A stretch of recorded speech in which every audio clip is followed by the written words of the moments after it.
मुंबईसह राज्यातील सर्वच शहरांमध्ये पार्किंगची समस्या आहे। त्यामुळे भविष्यात जर गाडी खरेदी करायची असेल तर स्वतःकडे पार्किंगची सोय नसेल तर राज्य सरकारकडून भाडे तत्वावर ॲप आधारित पार्किंगची सेवा देण्यात येणार आहे। त्यामुळे स्वतःकडे पार्किंगची व्यवस्था नसली तरी गाडी खरेदी करता येईल असे धोरण तयार करण्याचे निर्देश मुख्यमंत्री देवेंद्र फडणवीस यांनी रविवारी परिवहन विभागाला दिलेत। परिवहन भवनाच्या महापालिकेने तयार केलेल्या अनेक पार्किंगच्या जागा नागरिक वापरत नाहीत। यासाठी मुंबई, पुणे, ठाणे यांसारख्या सर्व महानगरपालिकांच्या पार्किंग जागांचे मॅपिंग करून एका ॲपवर आणणं गरजेचं आहे।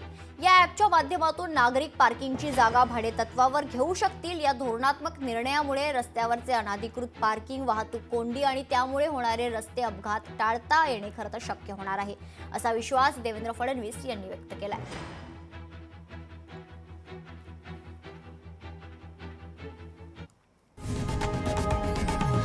लोकशाही मराठी ऐका, पहा, जागरूक रहा।